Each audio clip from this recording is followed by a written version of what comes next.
I just started recording now. And once the call is done, I will upload the recording to the Learning Space page for you to reference. There will be a bit of time for questions at the end, and the staff in Uganda will let you know when that time is. Do I have Karen or Phil on the line? Yep. Hi, Rebecca. It's Hi. Karen and Phil. Hi, Great. everybody, and welcome to the Rewards and Challenges call. Hi, everyone. Can they see us, Rebecca? Maybe. They should be able to. I can see you. Oh, okay, good. And so we also, while we go through this phone call, as Rebecca said, it will be recorded so other people can listen to it later. And the dialogue bar is open. So if you have questions, we can see that and we can respond to those that way. There are some general questions that people have asked already, and we're going to defer most of those questions to a later call and just confine this one mostly to some really sensitive issues that that we don't normally address with post staff on the call, so that you can be upfront about those questions. I am Karen Mappin. I am currently the acting country director and the director of management operations. So the only reason I'm acting is our country directors and Holly are all in Rwanda next door to us for a country director conference. So James Ham will be on the next call. He is our country director, and you guys are going to love him. And with that, I'll let Phil jump in. Hello, everyone. My name is Phil Rudy, and I'm the Director of Programming and Training for Peace Corps here in Uganda. I've been with Peace Corps many years and have served at many different posts, and kind of have a good sense of the agency and how things look at different posts. And I can tell you one thing, we've got a great program here in Uganda. We've got excellent staff. We've got a country that loves having us here and hosts who love hosting volunteers. So I think it's going to be a great experience, and thank you for choosing Uganda. Okay. And so with that, we're going to start talking about some things here.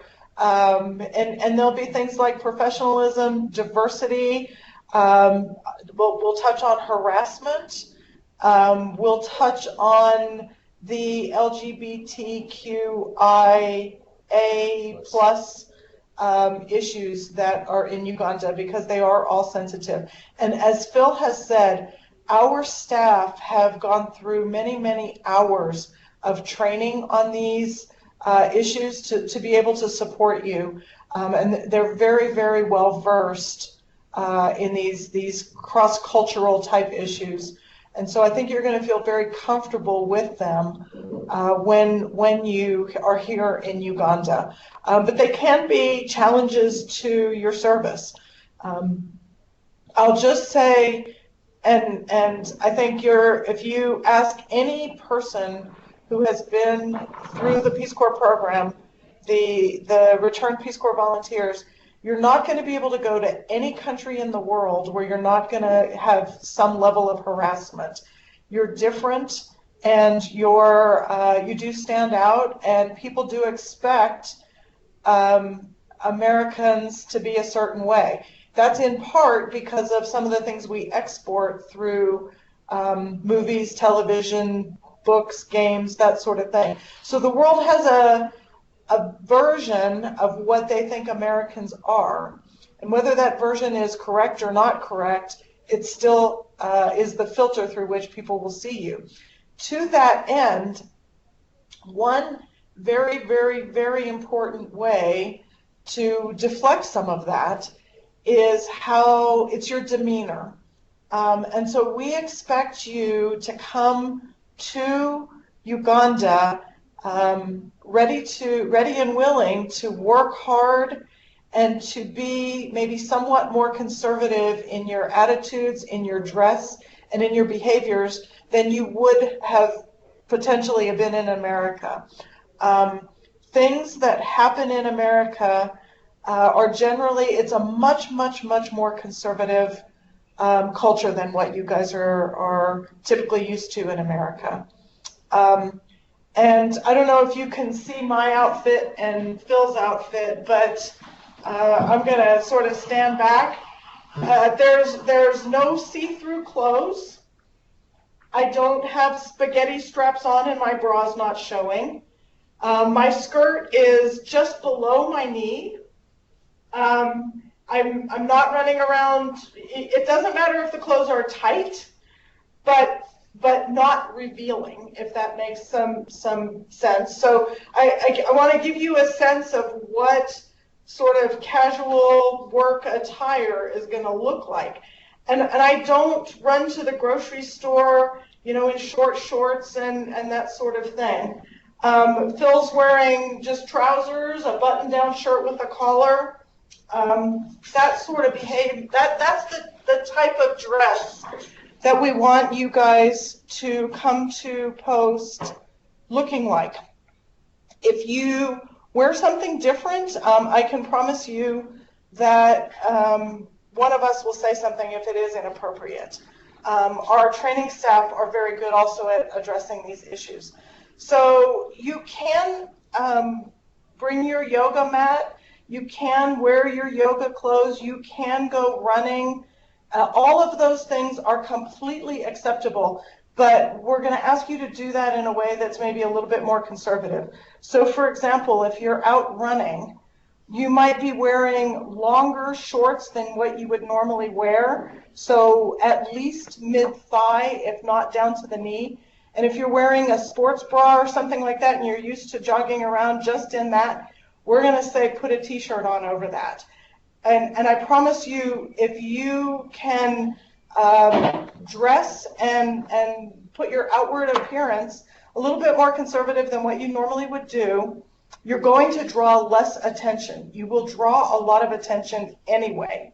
So just being an American in one of our sites. So I think, Phil, you've got a lot to say about this too. For guys, it's actually easy. Slacks and a button-down shirt, and you really can't go wrong with that. Here in East Africa, shorts are what boys wear, or schoolboys wear. So wearing shorts means that you're not really a man, you're still a boy. So something to keep in mind as you prepare your wardrobe to bring here to Uganda. Tattoos, those types of things, tattoos and piercings, people are much more conservative. You will see them, but it's a good idea to keep them covered up until you really get to know your community. We have had people here struggle more with tattoos, being called, for example, Illuminati. That's what they think there's some kind of devil worship going on with tattoos. They struggle much more with that type of thing than they would with, for example, being gay or lesbian. So your appearance is very, very important, and we just kind of can't stress that enough. Appearance is going to be the first thing people see about you. It doesn't matter if you match, it matters if you're clean and conservatively dressed. And let me add to that as well. It's not just because you'll stand out, and you certainly will, but dressing appropriately helps reduce kind of the fishbowl effect and standing out. But there's another important reason why we ask you to dress appropriately, and that's because personal credibility in Africa is very important. Your social capital, it exceeds your skills, your knowledge, and everything else. And so if you can develop the social capital, the credibility early on, not only with Peace Corps and Peace Corps service, but once you get out to your site, you're going to be able to be such a more effective volunteer. So we ask you to come in and start off conservatively. After you've gained trust, after you've gained the credibility that you need to be effective, then maybe you can start kind of relaxing your attire a bit at a certain point in your service. But it's really important, if you really want to have an effective service, to come in a bit more conservative than what you're used to. I think we'll move to a little bit about behavior, and it's the same sort of thing here. Much, much, much more conservative than you would normally be. Women here, for better or worse, you should not be out after dark, to be honest. Respectable women, if I can say it that way, really are home after dark. And so people that are out late tend to sort of invite bad behavior. Women who are drunk, it goes beyond just being drunk. You're basically saying yes to things that you don't realize you're saying yes to. And so it's a culture that is very paternal. It's not, and this is all of Africa. It's not, you're not going to find something different, you know, in some of the other African countries. It's like this in all of Africa. It doesn't mean that you can't dispel those stereotypes. I was an education volunteer in South Africa just not that long ago, actually. I was retired when I did it. And I did things like, you know, use a drill. And women in America, just, it's no big deal to do some of the things that you would just normally do. But in Africa, that's kind of unheard of. It's men's jobs. And so the same thing sort of goes for behaviors. And so you can give off an unintentional vibe by carrying on after dark, being out after dark, and especially by drinking alcohol or smoking or those sorts of things. It's not to say that that doesn't happen, but what we really want you to recognize is that it is much more conservative than that. So if you are used to sort of going out and having a great time until 4 o'clock in the morning, our safety and security guys will be on the call next time, and I can promise you their favorite quote is, "Nothing good happens after dark." So, yeah. The other thing in Uganda, there's an enormous number of expats. So for those of you who don't know what an expat is, it's an American who lives overseas. It can be a British expat. They would be living here and they're British. But in many cases, these folks are not your friends. They may be, in a lot of cases, living overseas because the behavior that they do is illegal in America or in their home country. And so you do end up kind of naturally wanting to trust someone like that, and they can sometimes be the worst. And the next thing you know, you've been at the bar with somebody and you've been drugged and raped. It happens, and it's a real problem. So again, your trust, and we'll talk a lot about this at our trainings, your trust is going to change. You're not just going to trust somebody that you just met. And in fact, you might never actually trust anyone in Uganda the way you trust everyone in America. You just are always going to have some level of reserve. No matter how integrated you are into your community, you are always, always, always an American. We've had volunteers who have spoken fluent language and done everything they could, and a week before they were ready to close their service, they get embroiled in, somebody did an audit, and they immediately will blame the American that's about to leave, even if you had nothing to do with it. And so you get embroiled in these conflicts that are cross-cultural. And it's just a natural, their natural defense is you're the outsider, no matter how much you are integrated into the community. So there's a lot that we talk about at training about that, but the more you can sort of exude a really professional demeanor all the time, the better you're going to be able to serve here. So. Yeah, and we're sounding maybe a bit. Yeah, I don't want to scare you. We don't want to scare you away. But that's why we call it rewards and challenges. Yeah, we want to be really honest about what you're about to embark on. And you know, when Kennedy established the Peace Corps, he said it was going to be challenging, and it is challenging. And when you come here, we expect you to embrace this challenge we're here to support you. We're here to help you. But you know, it's really you wanting to and understanding that you're coming into a situation that's going to be challenging, that's going to push you beyond your limits. And I know that that's what many of you are looking for, and so that's good. You can do this. And most of our volunteers have a very successful, meaningful, impactful, and even, I would say, life transformational experience as Peace Corps volunteers here in Uganda.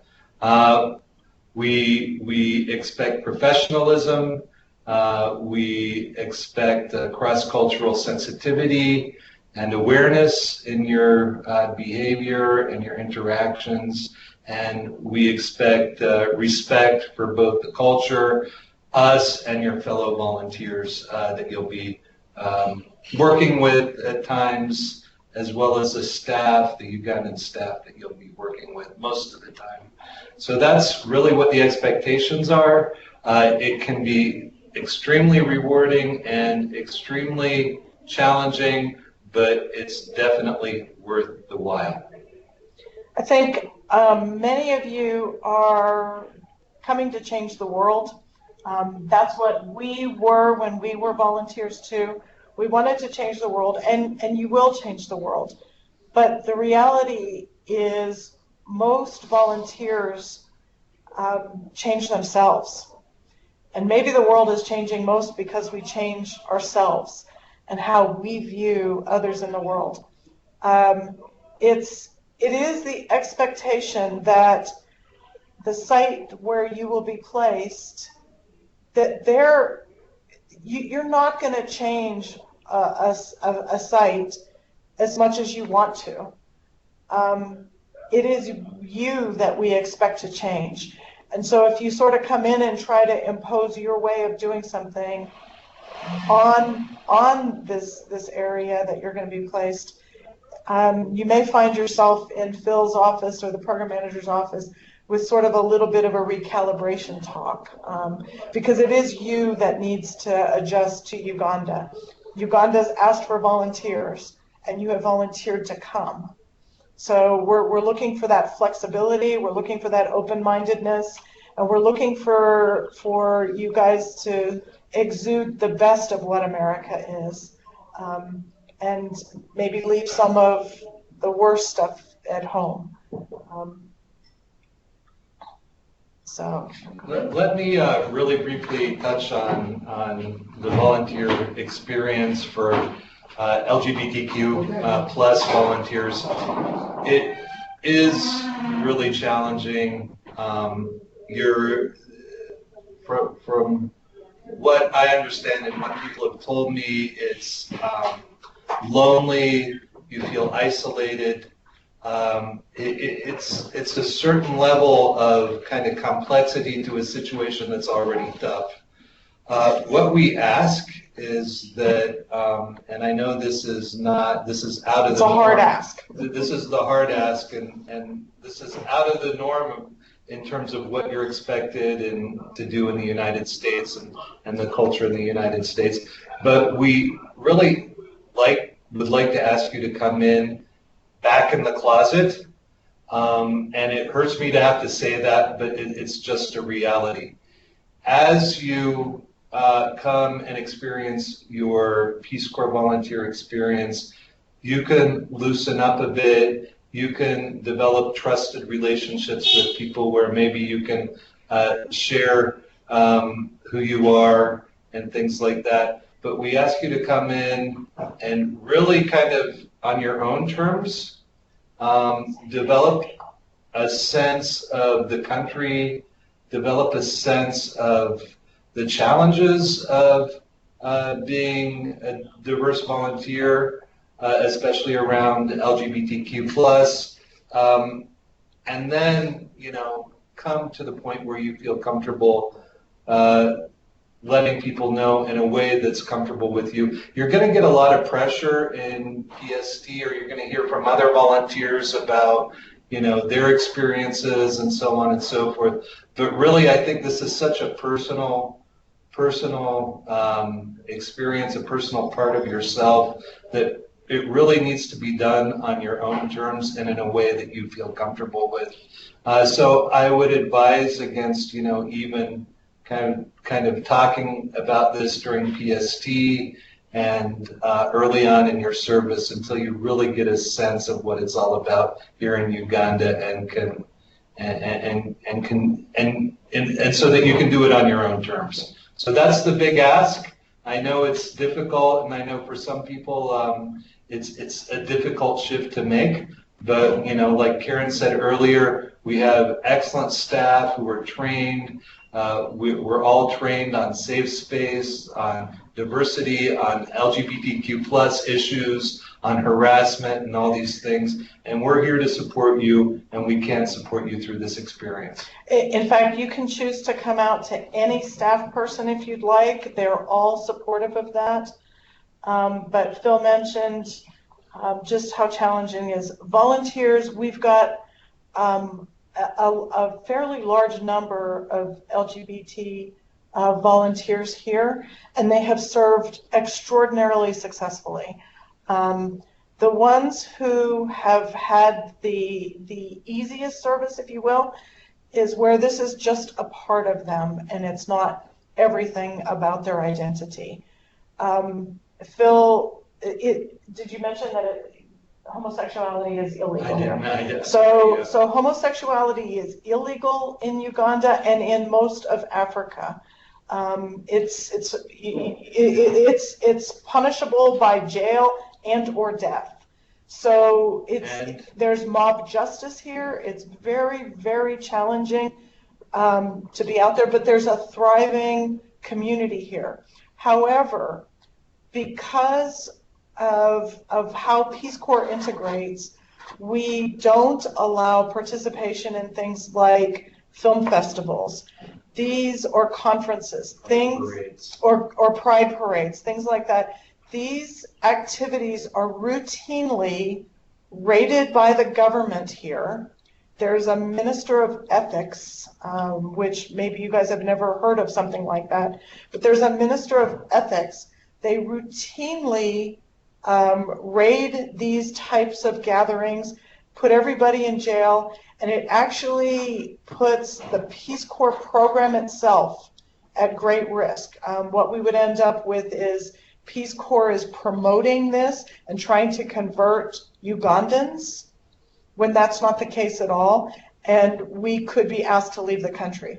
So it is a very sensitive discussion point that we have to bring up. And as Phil said, it is painful to be sort of an American organization and to ask you to come in a bit back in the closet, which my guess is many of you have never even been in the closet if you are gay or lesbian. So it can be challenging, but I will say there is a community here, and you can participate in that community with some discretion and have a fantastic service. And like I said, there are a number of volunteers who just they can guide you through this, they can help you through this, but in fact, I mean, we don't even use the term LGBT, any of those terms. They actually call it like geographic. And so that's sort of, if you hear people talking about a geo group, they're talking about that. So but it is that sensitive, and it is the case all throughout most of Africa. Kenya just had a big election and they didn't approve anything.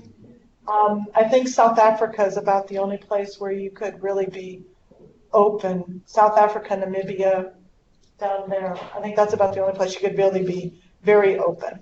But otherwise, yeah, you'll if that is your main identity point, you may struggle a bit, and we would be happy to have staff work with you, our medical staff in particular. We have people trained to do this. So, but it can be an issue, and so we do want to make sure we talk about that. So yeah. So Let's see. Volunteers of color. Go to that one. Yeah, volunteers of color also have a bit of a challenging experience here. That there are certainly advantages, especially if you're a black volunteer, in terms of being able to be less in the, how would you say, the fishbowl when you're traveling, when you're going around and conducting business. However, you know, they will eventually, people in your community will realize that you're American. And African Americans different in Africa. Yeah, and they expect you to act like an American and not like an African. Again, like LGBTQ plus volunteers, it can be lonely, it can be isolating, but we also have people on staff and other volunteers who are here to support you and to make sure that you have meaningful and impactful service. One of the big things our volunteers of color struggle with, especially, let's say, Hispanic volunteers, Latin American, and stuff like that, they're often confused with Asian Indians, and which there are a lot of here in Uganda. So people will just assume that you're an Indian, and there's some good and bad about that in terms of the culture and prejudices that go along, and stereotypes. And stereotypes too. So you will encounter that. It's not uncommon, and it's sad when this happens, and we really try to educate people not to do this. But we will have instances where we will place an African American volunteer in a community or with a host family, and they'll say, well, we wanted an American volunteer. And what they mean by that is that they wanted a white volunteer. And it can be a bit difficult. It can be hurtful. It can be hurtful, but we do try to educate people on that, and we try to develop a certain amount of sensitivity with our partners and our host families on those issues. But I just want to warn you that that's some of the kind of prejudices that people encounter if you're a volunteer of color here in Uganda. And anyone who appears outwardly Asian will be immediately referred to as Chinese. Yes. And there's obviously a stigma that goes with that as well. The Chinese are very big donors, but also very big exporters of many things, people, minerals, wealth, that sort of thing. So there's some challenges there too. So if you look the least bit Asian, you might prepare yourself to have to explain that you're not Chinese. So those are some of the challenges. And I would also say, going back to the harassment issue, men are not immune to the harassment issue. There are very, very, very, very, very large groups of young people looking for a visa to America. And so you look like one great big visa to a lot of people. So it's not to say that you won't fall in love with lovely people, but again, that trust needs to be adjusted. You need to know people and let that happen over a much longer period of time. So there's a lot of visa fraud here. There's a lot of challenges with that. And so it can be a very big issue. And like I said, men are not immune to this. So don't think it's just, cute young girls that have this problem. It crosses all age, all genders, it crosses all of it. Older people have it. Everybody is subject to this. So you will be asked to be married every day. That's right. So every day. You'll get a proposal every day, and if you're not married, they'll ask you why you're not married and what's wrong with you. What's wrong with you? Why you don't have children? Yeah. It's a sign of womanhood here is having a child, and you're just not all the way there if you don't. And so it does take a lot of discussion. Um, there are people who wear fake wedding rings, but I personally don't think that works much, because people don't really care about that. So you've got to develop a shtick. And what I used to say is, how flattering that was. Thank you for the compliment, but I have requirements to be married. And I would say, I don't like to do laundry, so I'm not going to do yours. So that was my first requirement. The second requirement was, if I cook, you clean, and if you cook, I'll be happy to clean. And so that it cuts across these stereotypes. And the third was that I didn't really want to have any children. I was old enough that that wasn't for me. And so that was usually enough for pretty much every African man I met to decide that I was too much trouble as an American. So you've got to develop what works for you, and I will say learning local language is one of the best tools that you have when you can say go away in the local language. That matters. So you'll have plenty of time to learn local language in training, in PST, pre-service training. I would encourage you to give it your all, no matter how hard it is, and keep going with a tutor. The people that learn language and learn it well just really end up with the best service. They make friends with the guys at the taxi rank in local language, so they understand the idioms and the jokes, and they can give it right back. And then those guys end up being their best defenders. And so if someone else harasses you, they step right in and say, stop it, that's our volunteer. And so those are the ways, by integrating into your community, that you will push some of this stuff out of your realm. Uganda is a very religious country. It's about 30% Muslim, and the rest is pretty Christian. Very Christian. Very Christian. But there's a Baha'i temple, so there's a large Baha'i community here. There is a Jewish community here, but largely in the villages you'll see Christian and Muslim thing. But it's a very, very religious country. And with that comes that conservative outlook again. So they don't look favorably on, boyfriends spending the weekend at your house. So you want to go slowly with those sorts of things and really work into having a good relationship, and then, no, this is my friend coming to visit. So it happens that it's a really interesting thing, because you'll see very, very, very close relationships in Africa. Men and women, and everybody walks down the street, they'll hold hands, they'll link arms, they'll do all, and there's no romantic relationship there at all. Men do it with men, women do it with women. But yet the cultural norms are much more conservative. So. Yeah, very conservative. Yeah. Food, things like being a vegetarian is actually very easy here in Uganda. There's tons of fruits and vegetables all over the place. It is a very green country. If you've looked on the web or something to find information about Uganda, it's a very green country. And so you'll see lots and lots and lots of fruits and vegetables for sale in markets. It's very inexpensive to buy those types of things. And meat is much harder to come by.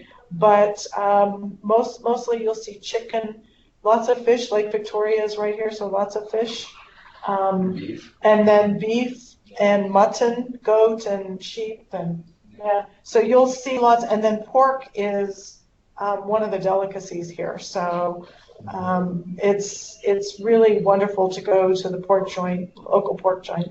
And share that culture. So, but it is very easy to be a vegetarian here, where that's not the case in some other places in Africa. But you shouldn't have any struggles with that.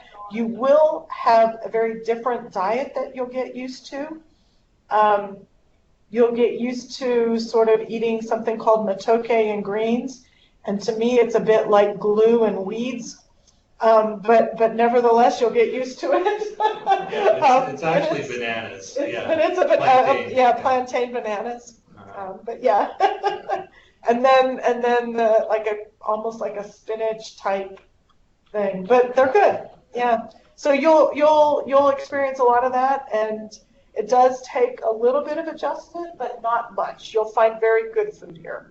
Yeah, there's not much variety. I mean, there's a standard kind of menu that Ugandans have, and they don't really deviate from that much. But like Karen said, there are vegetables and fruit aplenty. Some volunteers cook. They make what they like at their sites, and so that's always an option too. But I don't think the food compared to some countries is a big issue here. No, and it can, if you're a vegetarian, that's fine. And if you're a meat eater, you'll have access to meat too. That too. Yeah.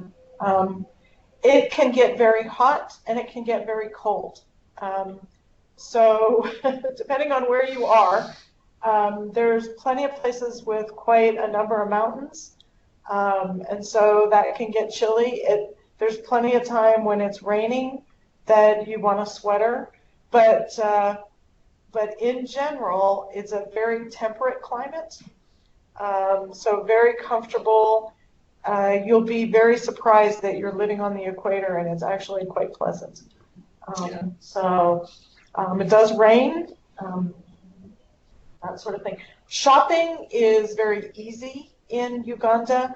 Almost every little town / city has, I don't know, maybe almost even 1 million people in a lot of cases, with lots and lots and lots of ways to buy things. So if you can get it in America, you can pretty much get it here. One of the questions that has been submitted already, and they'll talk much, much, much more about this, is a phone. Peace Corps will give you a phone, but for any electronics that you bring, I highly recommend, and I can't stress it enough, that you get personal property insurance. So if you're planning to bring your iPhone, whatever number you're on, those go missing. I mean, we usually lose 4 or 5 of them, even in PST. You, as an American, are not at all used to looking after your things like an African can look after them for you. And so the minute you're not looking, they disappear. And I just promise you that's one of the things we will help you learn, but get personal property insurance, and I just can't stress that enough. Peace Corps will not replace your anything. So you're going to want insurance for that. We do give you a very cheap, I say very cheap, they're not that cheap. It's a dual SIM card phone that does texting and phone calls. And we have a system whereby if you call other volunteers or staff, it's very, very inexpensive or free. So you will have a means of communication that most people do not want to steal. And so I would show that phone in public and keep everything else in private. We do give you locks to put on your doors, and what we have found so far, every burglary that has happened this year is because the volunteers did not lock their door or window, and somebody just walked in the middle of the night, took what they wanted and left, and then the volunteer woke up and realized somebody had taken their stuff. So if you are in that habit already of not locking your door, you're going to need to change. You need to be way, way, way more security conscious than you are right now. So if you leave your backpack laying somewhere, it will not be there when you come back. If you're walking down the street and you're carrying your backpack or your purse, your purse, the motorcycle guys will just come right up alongside you, yank it off of your shoulder, and just drive right away with it. So they work in gangs, and I honestly have to say Americans stand out in a crowd, and you are targeted. So they work in gangs and you're targeted. So it takes a while to build up that sort of sense of how to live. I've lived in Africa 10 years now, though, and I've never had anything happen. So it is possible to become security conscious and have no issues whatsoever. So you just have to listen to what we tell you and do that. And be trainable. Be trainable, yeah. Exactly. Yeah. So, and PST does sort of feel like we're breaking you down to build you back up, and that's kind of it. We have to break some of those American habits because you're not in America anymore. And it is obvious that you are American to anybody here. So it is obvious. And we also provide strategies in PST as part of the building up. In our language program, we have language lessons on how to deal with harassment, on how to tell someone that you don't want to marry them and you're tired of them asking you to marry you. And so we cover these salient topics in our pre-service training and specifically in language training. So by the time you leave PST, you'll really have a basic set of skills where you can integrate and adapt appropriately and have the skills to work effectively and keep yourself safe. Yeah, we will tell you how to do it. We'll tell you repeatedly so to the point you're tired of hearing it. Yeah. But if you can follow those and adapt, you'll be fine. One of the funny things, I am old enough to know that you used to not carry a cell phone and people wanted your number when you were out at a bar. And if you didn't want to be bothered, you would just tell some guy your number was the time and temperature number. And so they would then call you and they would get the recording that said, in San Jose, it is, 73 degrees at 5:27. And that's when a guy sort of knew they were busted type of thing. Here, there's no such thing. They'll ask you for your number. And if you're not quick on your feet, you'll end up giving them your number, and then you'll be harassed by phone, by text, on and on. But you can give them the safety and security manager's number. And when these guys call this Ugandan man, they'll know they're busted. And the Ugandan man will say, quit calling our volunteers. You don't need to do that. So we'll help you do things like that. But you just have to be able to think that way as second nature. And so it takes time, and that's why PST is 10 weeks long. So it does take time. I think we've covered most of the things. Let me talk about alcohol consumption a bit. Alcohol consumption, especially overconsumption in the Peace Corps, is a huge problem. Not just in Uganda, but globally. Volunteers are in high pressure situations. They're often lonely, and when they get together, they tend to go overboard. And this puts them at risk. It puts the program at risk. And when I look at kind of our issues and the problems that we have in terms of discipline, in terms of safety and security of volunteers, there's always the alcohol factor somehow embedded in that. And it's about, maybe not always, but let's say 95% of the time. I think almost every disciplinary thing I've had, alcohol's been involved in some way. Alcohol has been overindulging. Part of the problem. What happens is that you put yourself at risk. Your awareness is let down. You say things and behave in ways that you regret. You send messages to people that you don't intentionally want to send that have long-term effects on kind of your relationship with these people and in your community and outside. So I want you to be aware of that. I want you to really kind of think about your relationship with alcohol before you come, and really start thinking of alternative ways to unwind, to release, to have fun if, alcohol is, an essential part of how you've done that in the past. Really, it's a problem with Peace Corps.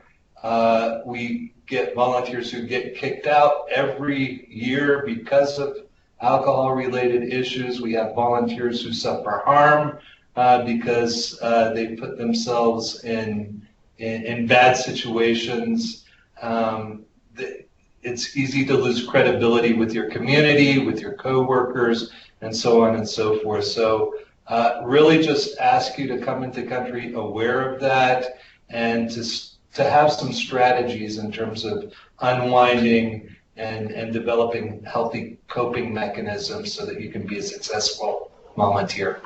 Yeah. Yeah, I would agree with that. It really, really can be challenging. The other part of it is to talk about how wonderful your experience will be. There are gorillas and chimpanzees to see here. There's rafting on the Nile. There's safaris. There's regional things that are fun. The western side of the country is where a lot of those things happen. And at the moment, we border the DRC, the Democratic Republic of Congo, and there is an active Ebola outbreak there. We are going to give you more training than you will ever want to know about viral hemorrhagic fevers. Zika is from here, Ebola is from here, Marburg's is from here, Congo Crimean hemorrhagic fever is from here. West Nile virus. West Nile virus is from here. You're going to see a lot of areas where you go, oh, hang on a second, I know about that from some disease. On the other hand, it is very easy to stay safe. You will be given a malaria prophylaxis, and you are expected to take it. If you do not take it, you can go home. So those are the choices. Every year, one of the questions was someone had said that they don't want to take mefloquine. There's doxycycline, which is just an antibiotic. That's what I take. There's Malarone. There's mefloquine. There's a number of choices.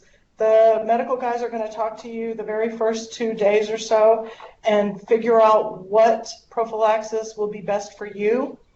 But it doesn't matter which one you choose, but you need to take that the entire time that you're here. Malaria is a huge problem, and I can't stress enough that that is one of the things that we really take it very seriously. And if you are found to not be taking your prophylaxis, you can be sent home. And we don't monkey around with it. You can die from it, and it's completely preventable. So and volunteers have died from it. You'll be shown a video about a volunteer who died from it probably the first week. So if you do not want to take malaria prophylaxis, please now choose another country. It is a requirement to serve in Uganda to take it. So there are choices, but you do need to take it. What else? If you don't know how to ride a bicycle, you might want to figure that out now. Bicycle is largely the way our education volunteers get around.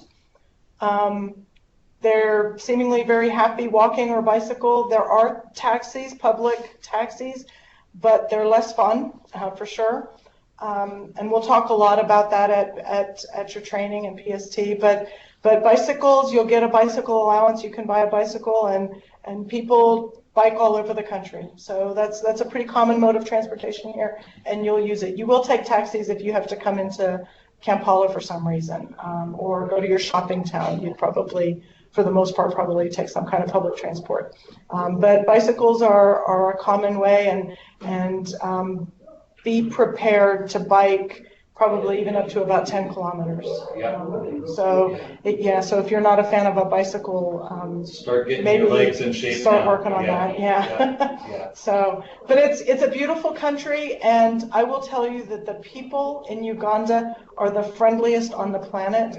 They are as welcoming as you can ever find.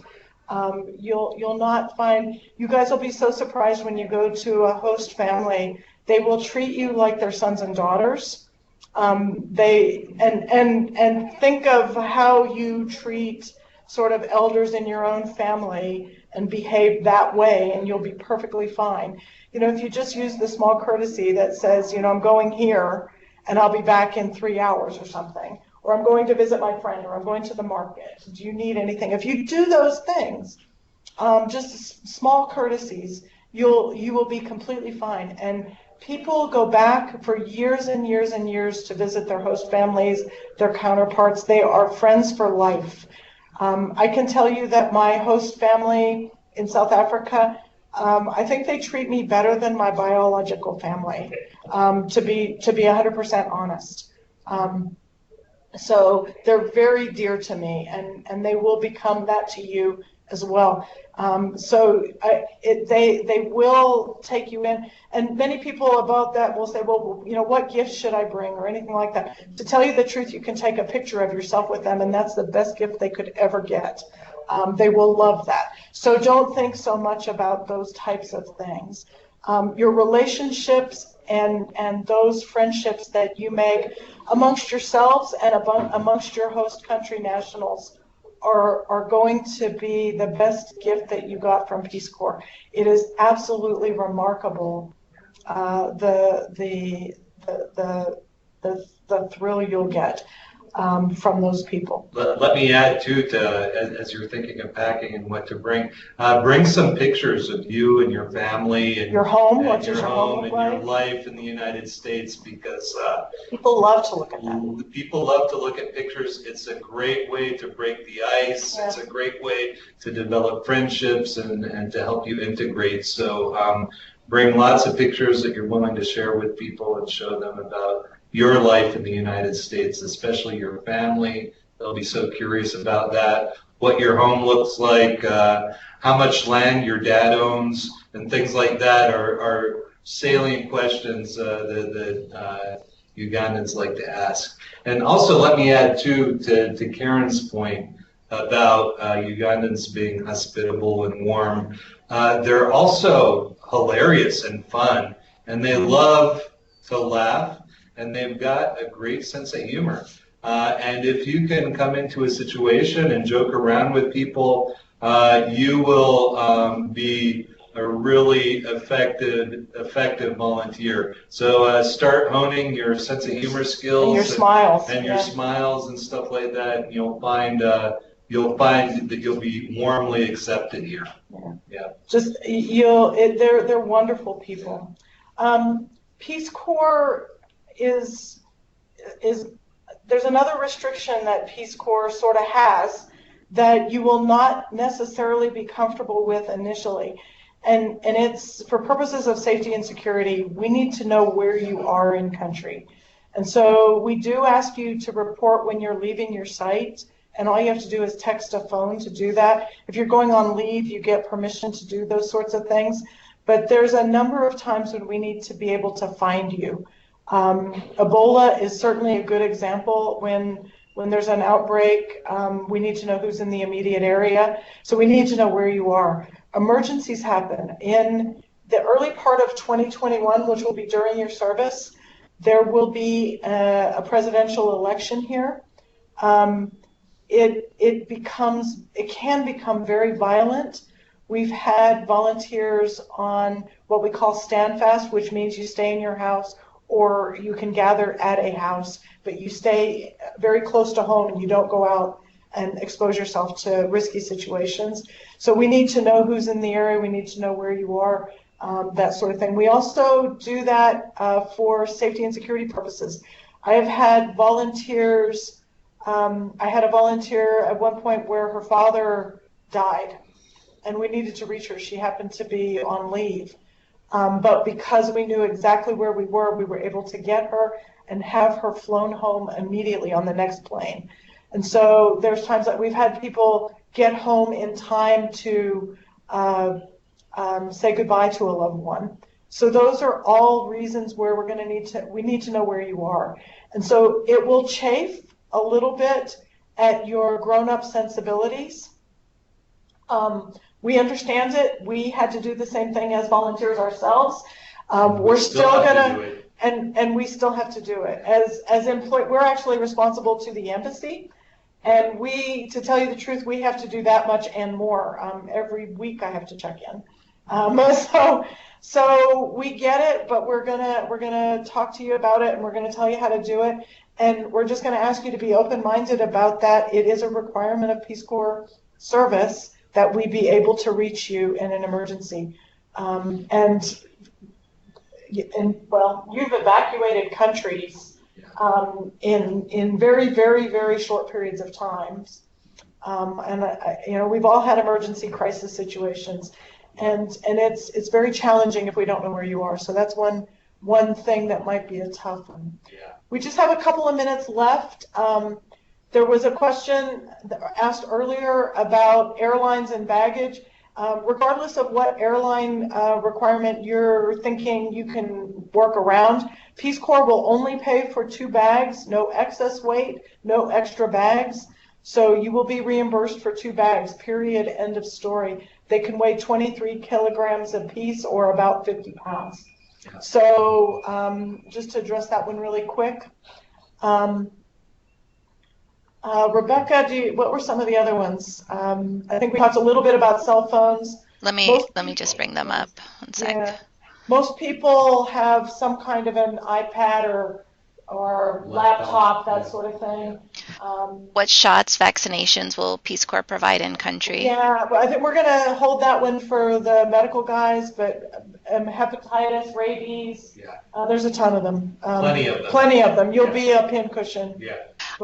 There is one question that I can address. Do we know what airlines will be taking for each flight, domestic and international? For the international flight, it seems you're taking Qatar Air. Qatar, yeah.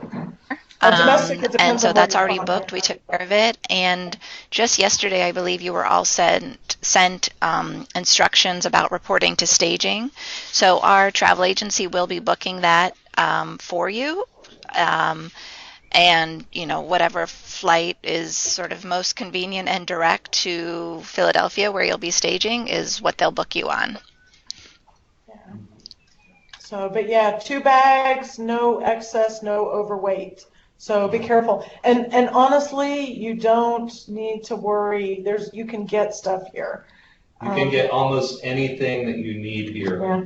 We'll talk about mail. Initially, you can mail things to the office. It takes about 6 weeks, so start mailing now. You can mail to the office, but once you go to site, you're going to move your post off to where your site is, and people will mail you directly. So we only use the office mail for your initial PSD time. So, and yeah, the question about how do you get plane tickets, the travel agency will reach out to each one of you. So yeah, you'll get all of that information. And there'll be e-tickets, and the regulations will be really clear. So you'll find that out. Yeah, 2 people are typing, so we'll see what they say. So we're looking forward to seeing all of you. Very much. We've been in the throes of preparing for your PST. Preparing for PST is a long, intricate, arduous process. It's a bit like building a ship, but once you guys get here, the ship gets launched and we start PST, and it's actually a good thing. And so we're looking forward to all of these plans coming to fruition, and to having you guys here and working with you and getting to know you. So we're excited about meeting you guys. Yeah. It's November 3rd, right? Yep. Yeah. It's the arrival in country, yeah. There's a question about how much training will volunteers be given on HIV/AIDS awareness. Lots. And then there's continuous training throughout your service. And you can choose how you want to interact There's things like programs like grassroots soccer, where if you're a fan of playing soccer, you can start up sort of boys and girls clubs where you use soccer to impart that knowledge, but you'll be probably spending a lot of time on life skills, teaching people how to do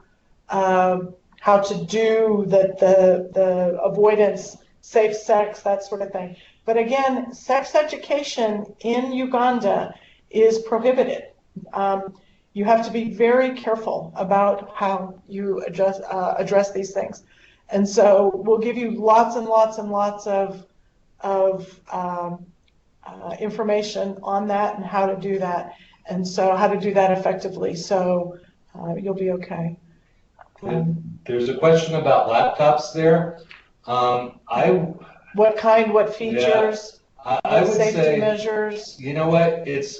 We live in a tropical environment. The weather is really harsh on electronics here, so I would not bring anything too fancy or too expensive. It should have a USB port, I would think. Would you give you USB stuff? A USB port, something that you can browse, something with word processing documents and things like that. But to bring a fancy iMac or something like that, I think it's one. You might not have electricity. Yeah, you might not have electricity. 2, it could get lost, or 3, it could just deteriorate. Or it'll run out the door because you weren't taking care of it. But true. Please, please, please, please, if you didn't hear me the first time or the third time or the fifth time, get personal property insurance. Yeah. I cannot stress that enough. And that's the best way to protect your items, because that was a question. It's very, very, very challenging. So please do that. The no-fee passport, the travel agent will help you with that. They'll get an initial visa that will allow you in for 3 months, and then we process your long-term visa here. It takes a great deal of time, and we will not give you your passport back until we get those visas, which is usually right before swearing in.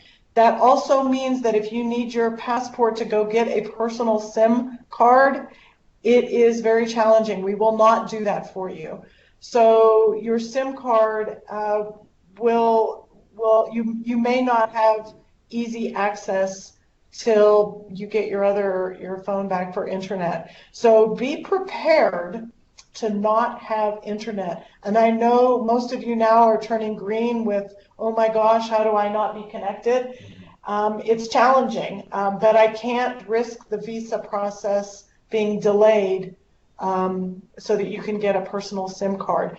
Our training team does work with you, but it is one of the big challenges, actually.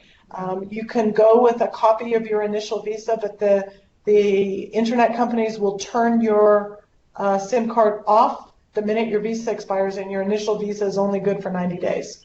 So look at it as training, living without Wi-Fi for a while. There was a question about when family members can visit. After you finish, of course, they can't come during PST. We also require you to be at your site for a full 3 months before you can take leave. After that, you're free to take leave, and you're also free, your family members are free to come and visit you as well. For you guys, it probably So you'll swear in January, so it'll be April, May timeframe, April before you can do that. Before you can do that, before you can take personal leave or have your family come visit you. But we highly, highly, highly encourage your family to come as opposed to you going back. You know what's in America, and it's going to be there when you get back, and you'll have your entire life to explore that. This is a great opportunity for you to share, and I can promise you your counterpart, your site. If your parents show up, it's likely that the community will buy them African clothes and have them decked out and have a great big meal for them. So it's a huge opportunity to take that, and they would love it. So we really do encourage you to do that kind of thing. I don't know anything about a Chrome book, but would it be okay to bring a Pixel cell phone for your personal phone? You can bring whatever you want for your personal phone, but if you didn't hear me already, please get personal property insurance for it. Um, so most people have some kind of a smartphone, any kind of a smartphone, and they just don't use that except to talk to family and friends. They don't wander the streets with it. They don't take it where they're going. And a large number of them get stolen. And it goes from anything to being in a taxi and you're talking on it. Somebody just reaches in and grabs it right out of your hand and keeps walking. And you can't get out of the taxi to go get your phone. To just taking your bag that had your phone in it, to just you misplaced it. So there's all kinds of stuff. So you can bring whatever you like, but I don't know of any mobile carriers that work here in Uganda at all. So you'll get a SIM card and you can use your same WhatsApp number, that sort of thing. So that's how most people talk back and forth. But I don't know of any American phone company that works here. So get an unlocked phone. Unlocked. The local one is MTN? Yeah, MTN. There's a couple of others. That one seems to work the best, but depends on where you are in the country as well. You guys can create a Facebook group, and if you do that, I would put Holly and Rebecca on that. And you're certainly more than welcome to invite staff, but I would make it a closed group. So you guys can create that. Most groups do. I'll say that. And then you can ask questions, and if we know that it's out there, we'll go join that group, and staff can answer those questions for you. And one of the funnest things to do, to be honest, is to look at those questions, and then when you actually close your service, to go back up and pull those questions that you asked before you ever got to country, because it's very funny. Yeah, there are other Facebook pages that are out there that of course, we don't monitor, we don't know about, and you may hear Peace Corps Uganda is out there. You may hear from other volunteers who might reach out to you, and that's all fine and dandy, but let me just caution you and to tell you that to take everything that you hear, especially from fellow volunteers, with a grain of salt. Yeah. They're all at different points in their service. Yeah. Some are unhappy, some are thrilled to death, that sort of thing. So, and you'll go through those same emotional curves as well. Yeah, so really take it with a grain of salt. There's this phenomenon in Peace Corps where people like to brag about who has the toughest experience. So there's a lot of kind of fish stories out there, who got the biggest fish story out there, and whether these are true or not is debatable. Some of them probably have a basis in fact, but they're certainly not fact. So again, everything you hear, please take with a grain of salt. It's really interesting. We get every PST, we get volunteers who came in and said, well, I heard on the chat group that we could do this and we could do that. Well, it's just not true. So check. The Peace Corps rumor mill is unbelievable. Yeah. Check with us on those questions. We're going to give you the most accurate answer and the most accurate information. Or check with Holly or Rebecca on those things. But really, between now and when you get here in country and see and experience for yourself, take everything you see in here with a grain of salt. There's also, you can Google the Peace Corps manual, and those are all the policies that govern Peace Corps activity, and so you can go and talk about that as well. The online training course mentions sat phones, a satellite phone. You guys generally won't have them. There are posts that only can communicate using a satellite phone. Here we have very, very, very good cell phone coverage, so we don't use sat phones here. In an emergency, we do have satellite phones that we have for staff and that we have can get around, but in general, you don't need a satellite phone. Thank you, Karen and Phil. We've already gone over about 10 minutes, so if there's still any questions, maybe we can bundle those up for the next conference call. Do you want to discuss that? Yeah, I think that's probably a good idea, especially as some of the questions are definitely things we'd want our program guys to weigh in on. Rebecca, I failed to look at ahead of time when the next call is, but it's sometime in October. So Yeah, I Holly don't would have it know. in front of Holly me, will send but it out. Yeah. I'll consult with Holly and, we'll be Yeah, sure to send but an invite to everyone. yeah, so at that point in time, one of the medical officers will be online. Your program team will be on time. So the education team, they'll be on the line then. There'll be an admin person on, although it will not be me. My deputy will be online. Phil, of course, will be there. James, the country director, will be there. And our safety and security manager will be on the phone. And so they'll be able to answer those questions for you. Regarding sort of what training is like, what the mail's like, what happens with this and what happens with that, and what shots will I get. So they'll talk in great depth about that, and so you'll have an hour for that. So, but if you do have questions about the rewards and challenges that we talked about, you are more than welcome to reach out to Phil or to Holly and Rebecca, and they can forward that to us. And we'll be happy to address them. We'll be happy to address anybody's concerns ahead of time and make sure that you are as comfortable as you can be coming to post. It's a very exciting time. You will have a great experience, but we do want you to open your mind and put on your professional behavior skills while you're here. So. Thank you so much, Karen and Phil. That was really helpful. And to all of you who are able to join the call, thank you. I will post this into the Learning Space page later today so you can consult, and I'll notify you when it is available. If you have any additional questions that you want that can either answer now or perhaps wait till the next call, please do send them to uganda@peacecorps.gov. And have a great rest of the week. Thank you, guys. We're looking forward to seeing you. We're looking forward to seeing you guys. All right.